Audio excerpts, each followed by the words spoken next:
اعوذ باللہ من الشیطان الرجیم، بسم اللہ الرحمن الرحیم۔ وینس ایچ ڈی کی خصوصی نشریات عشق حسین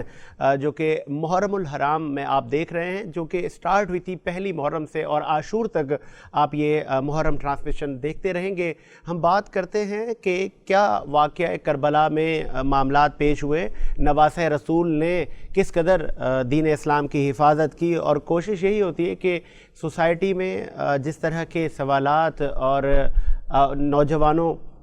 کی کیا سوچ ہے، اور پورے ہی پاکستان، نہ صرف جہاں جہاں پہ وینس ایچ ڈی کی نشریات دیکھی جا رہی ہے، سوال و جوابات بھی ہوتے ہیں، اور دور دراز سے لوگ ہمیں کال پہ بھی جوائن کرتے ہیں اور علماء ان کے سوالات کے جوابات دیتے ہیں۔ 4 محرم الحرام کے واقعات پر آج ہم بات کریں گے کہ اس وقت امام حسین پر کیا بیتی اور کس طرح ان معاملات کو وہ فیس کر رہے تھے، اور 4 محرم پہ جو یزید تھے ان کی طرف سے کیا پیش قدمی تھی، اور ابن زیاد اور دیگر جو شخصیات کہوں یا میں ان کو ملعون کہوں کہ جنہوں نے ظلم و ستم ڈھائے اہل بیت پر، اس پہ بھی بات کریں گے۔ اور کوشش یہ ہوگی کہ آج ہم اسپیشلی دعا پر بات کریں۔ بہت سارے کامنٹ سیکشن میں معززین کا یہ کہنا تھا کہ آپ دعا کی ڈیٹیل علماء سے پوچھیں کہ دعا کس طرح مانگنی چاہیے، کیس کے وسیلے سے تو آپ نے ذکر کیا، مانگنی کس طرح چاہیے۔ بہت سارے لوگ دعا میں شروع میں اسٹارٹنگ میں اپنے لیے مانگتے ہیں، اپنی بیگم، اپنی ماں، اپنے باپ کے لیے۔ کیا دعا میں اپنے رشتہ داروں کو پہلے شامل کرنا چاہیے، یا عالم اسلام کے لیے، یا اہل محلہ کے لیے؟ دعا کی آداب کیا ہیں، اور نبی کریم صلی اللہ علیہ وآلہ وسلم کس طرح دعا مانگا کرتے تھے، اور اس کے بعد اصحاب رسول اور اہل بیت نے کیا ہمیں ہدایت فرمائی، اس پہ بھی ہم بات کریں گے۔ اسٹوڈیو میں ہمارے ساتھ موجود ہیں ہمیشہ کی طرح، آپ اہل سنت کو ریپرزینٹ کرتے ہیں، مولانا خواجہ آفتاب صاحب۔ آفتاب صاحب شکریہ آپ کا۔ ان کے ساتھ موجود ہیں علامہ رضوان شاہد رضوی صاحب، بہت شکریہ سر آپ کا بھی۔ ان کے ساتھ ہمارے پیارے بھائی احمد رضا مدنی صاحب بھی موجود ہیں۔ اور سر میں چاہوں گا کہ آپ اپنا تعارف خود کرواتے چلیں، ابھی آ کے آپ نے جوائن کیا ہے، آپ منقبت پڑھیں گے غالباً؟ جی نام بتائیے گا۔ جی میرا نام وسیم قادری ضیائی ہے۔ وسیم قادری صاحب جی آپ کا نام ہے؟ جی منقبت پڑھیں گے آپ؟ جی منقبت بالکل شامل کرتے ہیں۔ اس سے پہلے میں چاہوں گا کہ ہم دعا پہ ذرا علماؤں سے روشنی ڈلوائیں کہ دعا کی کیا تعریف ہے، اور دین اسلام کس طرح کی دعا ہمیں پڑھنے کے لیے کہتا ہے کہ اس طرح دعا مانگنی چاہیے، اور دعا کی کیا اقسام بھی ہیں۔ سب سے پہلے آفتاب صاحب میں آپ کی طرف آؤں گا، دعا کیسے مانگنی چاہیے، اور کیا کوئی پرٹیکولر ٹائم ہوتا ہے کہ جی اس دن کی دعا زیادہ اچھی ہے، یا اس دن کی دعا، یا اینی ٹائم مانگنی چاہیے، اور مانگنے کے کیا طریقے ہیں؟ بسم اللہ الرحمن الرحیم۔ اللہ عزوجل قرآن مجید فرقان حمید میں بے شمار مقامات پر لوگوں کو یہ حکم اور ترغیب فرماتا ہے کہ اللہ سے مانگو، اور خدا تعالیٰ کی ذات یقیناً لوگوں کو دینے والی ہے۔ تو دعا مانگنے کا جو اصل کانسیپٹ ہے، حضور صلی اللہ علیہ وسلم نے فرمایا کہ الدعاء مخ العبادہ، دعا عبادت کا مغز ہے۔ یعنی جب آپ کوئی عبادت کرتے ہیں تو اس عبادت کا جو ثمرہ آپ کو حاصل ہوتا ہے وہ دعا کے ذریعے سے حاصل ہوتا ہے۔ اور پھر ایک مقام پر فرمایا کہ دعا خود ایک عبادت ہے، یعنی دعا مانگنا بھی ایک عبادت ہے۔ اب جب دعا مانگنا خود ایک عبادت ہے تو اب اس کا کوئی وقت نہیں رہا، یعنی عبادت کا کوئی وقت نہیں ہوتا کہ عبادت کس وقت کی جائے، کسی بھی وقت آپ دعا مانگ سکتے ہیں، بالکل مانگی جا سکتی ہے۔ پھر جس طرح آپ نے کہا کہ قبولیت کے اعتبار سے یا کب کس وقت دعا مانگنا، تو قبولیت کے اعتبار سے کچھ اوقات، کچھ وقت ایسے ہیں جو رسول اللہ صلی اللہ علیہ وسلم نے اپنی احادیث مبارکہ کے ذریعے ہم تک بیان فرمائے کہ اگر ان اوقات میں دعا مانگی جائے تو اللہ تبارک و تعالیٰ کی جناب میں وہ دعا جلدی قبول ہو جاتی ہے۔ وہ اوقات کیا ہیں؟ ان اوقات میں رات کا جو آخری پہر کا وقت ہوتا ہے، تو اس وقت کے بارے میں آتا ہے کہ اس وقت میں جو ہے اللہ کی رحمت بندے کے بہت قریب ہو جاتی ہے، اور اگر اس وقت بندہ اللہ کی جناب میں دعا کرتا ہے تو اللہ کی جناب سے جو ہے وہ اس کی دعا جلدی قبول کی جاتی ہے، جلدی سنی جاتی ہے۔ اسی طرح جمعے کے دن عصر سے مغرب کے درمیان کا جو وقت ہوتا ہے، یہ وقت دعا کی قبولیت کے لیے بہت ہی متبرک جانا جاتا ہے، اور اس وقت میں دعائیں قبول ہوتی ہیں۔ کثیر احادیث مبارکہ ہمیں اس پر ملتی ہیں۔ پھر اب جب آتے ہیں کہ دعا کے بارے میں کہ دعا کا مانگنے کا طریقہ کار کیا ہونا چاہیے، تو دعا مانگنے کا طریقہ کار یہ کہ جب آپ دعا کریں تو ادب سب سے پہلا قرینہ ادب کے ساتھ پھر جو ہے وہ اس سے جب دعا مانگنے کا سلسلہ شروع کرتے ہیں تو اس میں رسول اللہ صلی اللہ علیہ وسلم سے ہوتے ہوئے اصحاب، اہل بیت، شہداء، ٹھیک ہے، ان بزرگ یعنی جو بزرگ ہستیاں ہیں ان سے آپ ہوتے ہوئے پہلے ان کو اصالہ ثواب کریں، ان کے لیے دعا کرتے ہوئے اب جو ہے آپ اپنے مرحومین اور اپنے عزیز و اقربا، رشتہ دار، دوست احباب اس طرح جو ہے دعا کریں۔ اچھا یہاں پر ایک بات یہ کلیئر کرتا چلوں، کچھ احباب ایسے ہوتے ہیں کہ جو کسی حوالے سے پریشان ہوتے ہیں، بیماری ہے، روزگار ہے یا کوئی بھی سلسلہ ہے، تو وہ نا عموماً ایسا ہوتا ہے کہ وہ زیادہ تر ان کے پاس جائیں گے، ہمارے پاس آئیں گے، اس کے پاس جائیں گے، حضرت دعا کر دیں، لیکن خود دعا نہیں کرتے۔ اچھا، یہاں پر میں ان لوگوں کی اصلاح کرنا چاہوں گا کہ ٹھیک ہے آپ بزرگوں سے دعا کروائیں، اللہ کے نیک بندوں سے دعا کروائیں، لیکن خود بھی اپنے لیے دعا کریں۔ آپ کی دعا اپنے حق میں جتنی جلدی قبول ہوگی شاید کہ دوسرے کی قبول نہ ہو۔ پھر ایک بات، دوسری بات یہاں پر میں، اگر آپ اپنے والدین سے دعا لیں، اچھا یہاں پر والدین سے ایک ہوتا ہے دعا کروانا، ایک ہوتا ہے دعا لینا۔ دعا کروانے میں اور دعا لینے میں بہت فرق ہے۔ اگر آپ والدین سے دعا لینے والے بن جائیں نا، دعا لینے والے، یعنی اب دعا لینے کے لیے آپ کو ایسے اقدامات کرنے ہوں گے کہ والدین کے دل سے خود بخود آپ کے لیے دعا نکلے، اور پھر جو ہے جب وہ جو دعا نکلے گی وہ یقیناً جو ہے وہ قبولیت والی ہوگی۔ پھر یہاں پر آخری بات میں کہتے ہوئے اجازت چاہوں گا کہ اولاد جب اپنے والدین کے لیے دعا کرے یا والدین جب اولاد کے لیے دعا کرتے ہیں تو یہ ایک اتنا قریبی رشتہ ہے، بہت زیادہ قریبی رشتہ، تو اس دعا میں ایک تڑپ ہوتی ہے اور اللہ تبارک و تعالیٰ کی ذات اس تڑپ کو محسوس کرتی ہے اور اس کو دیکھتے ہوئے جو ہے وہ اس دعا کا ثمرہ دیا جاتا ہے۔ یہاں پر ایک بات، میں نے جب اپنے والد محترم کا جنازہ پڑھایا پچھلے سال رمضان مبارک کے 12ویں روزے کو، والد صاحب کا انتقال ہوا، میں نے اپنے والد صاحب کا جب جنازہ پڑھایا تو ساجد بھائی اس سے پہلے میں نے کئی لوگوں کے جنازے پڑھائے، کئی لوگوں کے جنازے پڑھائے، لیکن اس دن یقین جانیے کہ حقیقی طور پر مجھے محسوس ہوئی کہ دعا کی لذت کیا ہے۔ اور جنازہ ختم ہو جانے کے بعد جب ہم نے دعا کی تو بمشکل 2 منٹ دعا مانگی جا سکی، اور میرے سے دعا نہیں مانگی گئی، کیفیت ایسی عجیب تر ہو گئی، اور جنازہ پڑھتے ہوئے روتے ہوئے جنازہ پڑھا، اور وہ جنازہ پڑھنے کے جو الفاظ تھے وہ روتے ہوئے پتہ نہیں کیسے ادا ہوئے۔ تو اس سے پہلے کئی جنازے پڑھائے لیکن کبھی بھی ایسی کیفیت طاری نہیں ہوئی تھی۔ تو یہاں پر میں ایک اصلاح کرنا چاہوں گا ان لوگوں کے لیے، آپ نوجوان ہیں، آپ یہ جنازہ، دعا، یہ چیزیں سیکھیں، خود سیکھیں، اور اپنے والدین کے لیے جب آپ خود کریں گے نا آپ کو یقینی طور پر لذت محسوس ہوگی اور اللہ کے جناب میں انشاءاللہ وہ جلدی قبول ہوگی۔ بہت اچھی بات کی آپ نے، اور سلسلے کو مزید آگے بڑھاتے ہیں، اور رضوان شاہ صاحب میں چاہوں گا کہ دعا پہ آپ بھی بتائیں اور ہمارے نوجوانوں کی اصلاح بھی کریں کہ دعا کا شرعی طریقہ کیا ہے، اور ہمارے اہل بیت اور نبی کریم صلی اللہ علیہ وآلہ وسلم جن کا یہ دین ہے وہ دعا کس طرح مانگا کرتے تھے۔ بسم اللہ الرحمن الرحیم، اللہم صلی علی محمد وآل محمد۔ میں اس دعا کے ٹاپک پہ جو اگر آپ بات کروں تو سب سے پہلے جو ہے وہ قرآن میں سب سے مشہور قصہ، جب کوہ طور پہ حضرت موسیٰ جایا کرتے تھے، حضرت موسیٰ علیہ السلام جب اللہ سے ملاقات کے لیے گئے تو ایک وقت وہ آیا کہ آپ کی والدہ حیات نہ رہی، تو اس وقت پروردگار نے کہا کہ اے موسیٰ سنبھل کے آنا، اب تمہاری دعا کرنے والی ماں نہیں رہی۔ سبحان اللہ، ٹھیک ہے۔ تو جیسا بھی جو ہے آفتاب بھائی نے کہا کہ جی یہ والدین سے دعا لینے کا طریقہ، اب یہ موسیٰ، حضرت موسیٰ ایک جلیل القدر نبی، ٹھیک ہے، تو وہ گھر سے نکلتے تو ان کے لیے تو ضرورت نہیں ہے نا کہ وہ تو خود جو ہے وہ لوگوں کی شفاعت دہندہ ہے، ٹھیک ہے۔ اب لیکن وہ اپنی والدہ، اپنا ان کا حسن سلوک ایسا کہ والدہ ان کے لیے دعائے خیر کرتی تھی، ٹھیک۔ اب یہاں تک تو بات ہو گئی کہ دعا والدین کی ضرورت ہے۔ اچھا، اب یہاں پہ جو لوگوں کا طریقہ کار ہے کہ دعا کیسے ہونی چاہیے، دیکھیے پیش نماز کی حیثیت سے بھی اگر ایک بات کی جائے تو پیش نماز دعا کرتا ہے، آمین کہنے والے میجورٹی ہوتی ہے، ٹھیک ہے۔ ہمیں نہیں معلوم رب ذوالجلال کس کے آمین کو جو ہے وہ فوراً قبول کرتا ہے، اسی لیے کہا جاتا ہے کہ جب بھی دعا کیجئے تو اس پہ اجتماعیات کو فروغ دیں۔ پھر اس کے علاوہ کچھ طریقہ کار ہیں جو رسول خدا سے، امام معصومین علیہ السلام سے ہیں کہ جب بھی دعا کیجئے تو اس کے طریقہ کار بتائے گئے۔ امام سجاد کی جو کتاب، مطلب یہ دعاؤں کی کتاب ہے، صحیفہ سجادیہ، اس کی ایک چیز بڑی بہترین ہے کہ آپ نے جب دعا کا اسٹارٹ لیتے ہیں تو آپ تعریف حمد و ثنا کرتے ہیں رب ذوالجلال کی، اور کرتے کرتے کرتے کرتے کرتے یہاں تک آتے ہیں کہ آپ دنیا کے تمام لوگوں کی تعریف کرتے ہیں، اور اس کے بعد سب سے زیادہ حقیر اپنے آپ کو گردانتے ہوئے پھر آخر میں اپنے لیے دعا کرتے ہیں. ٹھیک ہے، ایک طریقہ کار یہ ہو گیا. دوسرا طریقہ کار یہ قبولیت کے لیے کہ جو رسول خدا کی حدیث بھی ہے کہ ہم اہل بیت پر،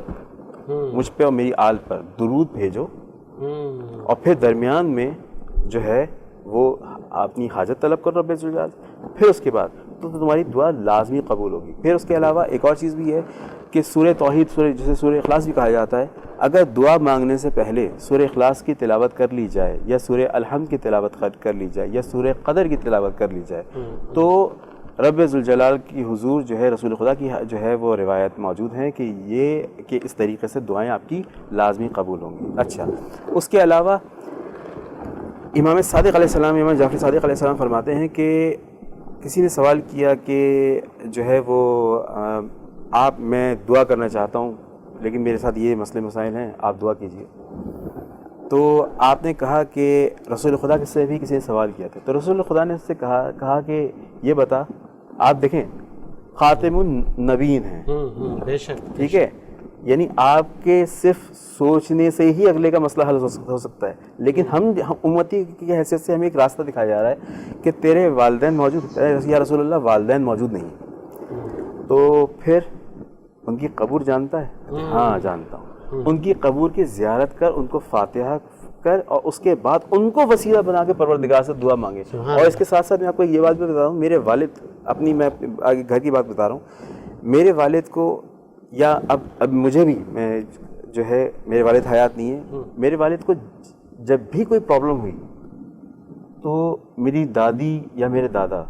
ان کو خواب میں آ کے اس کا سولوشن بتاتے. ایون یہ کہ جب میرے والد کا ریٹائرمنٹ ہوا تو 4 سال جو ہے وہ بیچارے ایماندار آدمی تھے، دھکے کھاتے رہے اپنے جو ہے وہ فنڈس کے لیے. تو اس وقت میرے ایک شخص نے جو ہے ان کی فائل گما دی تھی، تو میری دادی نے خواب میں آ کے کہا کہ فلاں جگہ سے ہے فائل، اس سے بات کرو جا کے، اس سے یہ. جب جا کے وہ ایجنسی میں جو ہے وہ وہاں سے کہا کہ یہ رکھی ہوئی، وہاں پہ اس جگہ پہ وہ فائل ملی اور وہ کام ہوا. تو یہ والدین جو ہے نا، ان کا سلسلہ کہا جاتا ہے نا کہ ان کا سلسلہ وہ جو ہے پش در پش چلتا ہے، بالکل اس طریقے سے. بے شک. اور اللہ پاک نے بھی کہا ہے کہ زمین پر اگر سب سے زیادہ جو عزت کے لائق ہیں مجھ اللہ کے بعد وہ ماں باپ ہیں. احمد رضا مدنی صاحب، دعا پہ ہم بات کر رہے ہیں. اکثر ہم نے سنا ہے کہ دعا وسیلہ دیا جائے،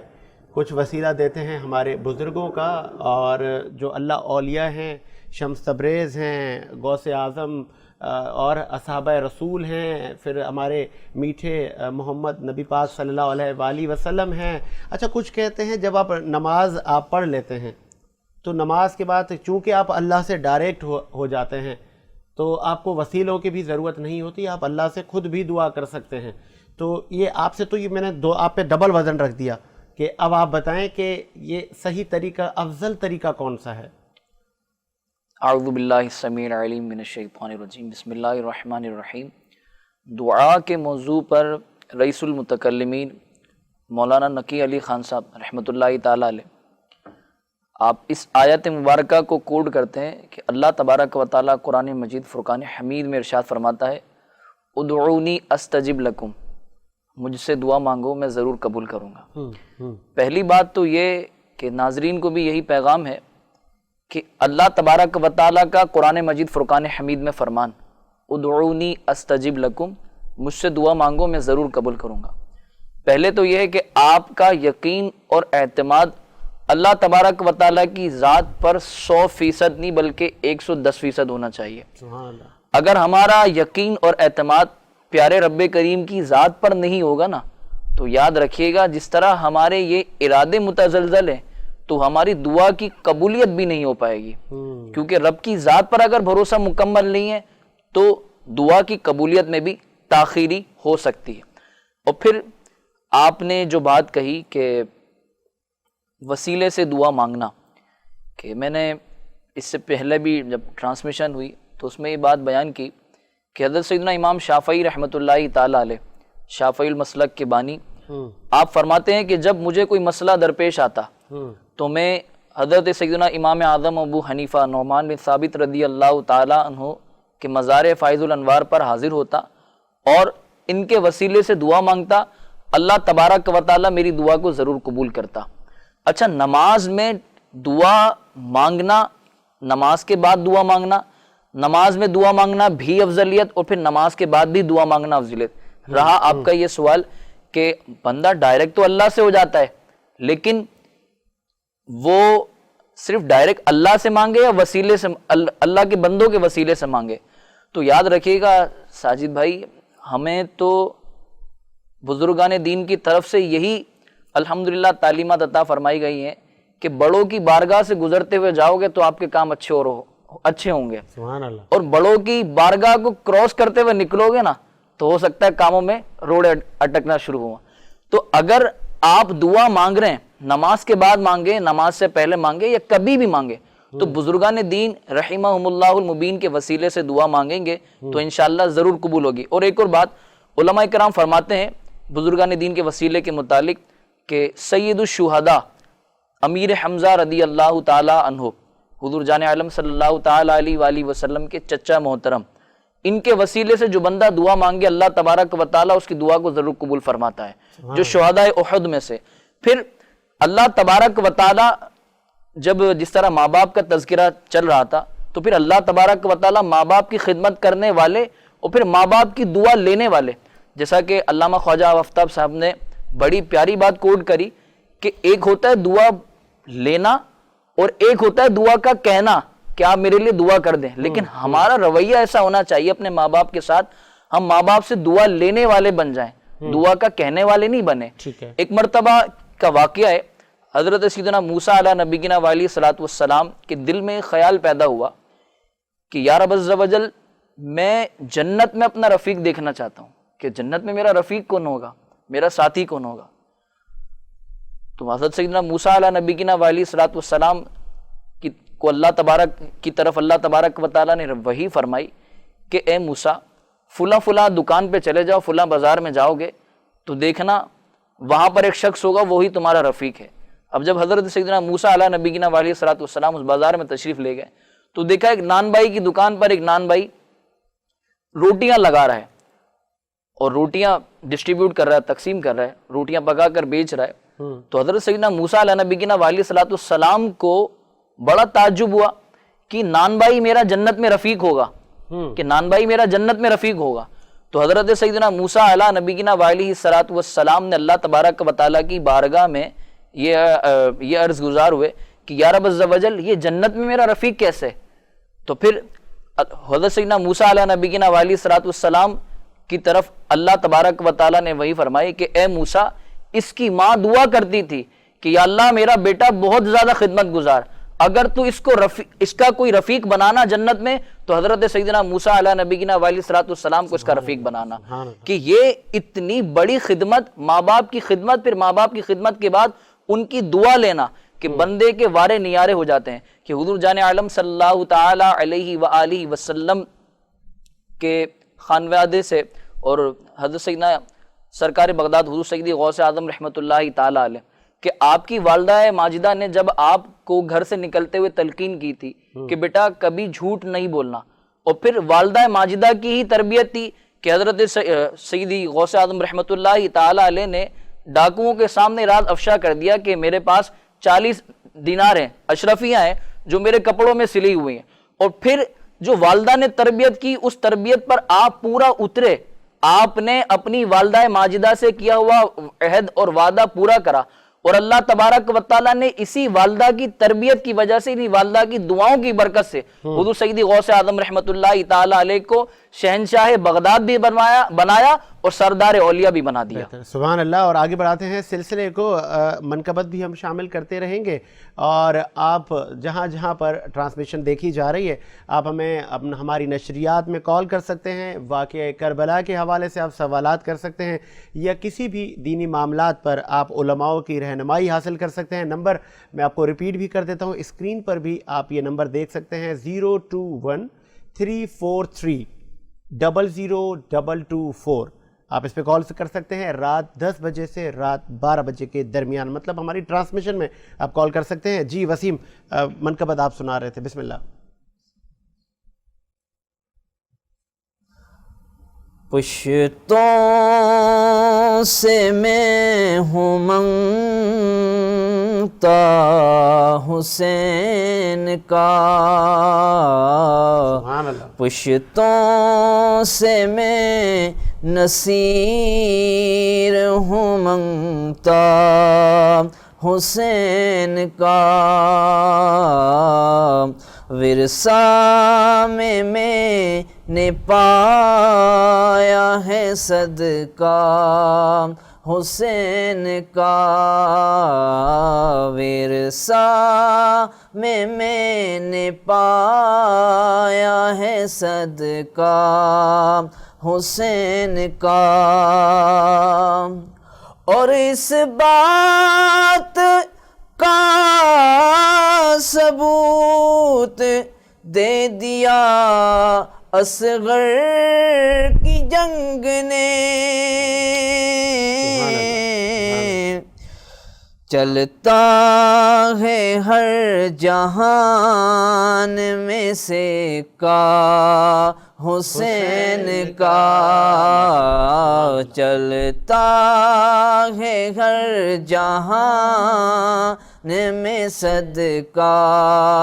حسین کا، ورثہ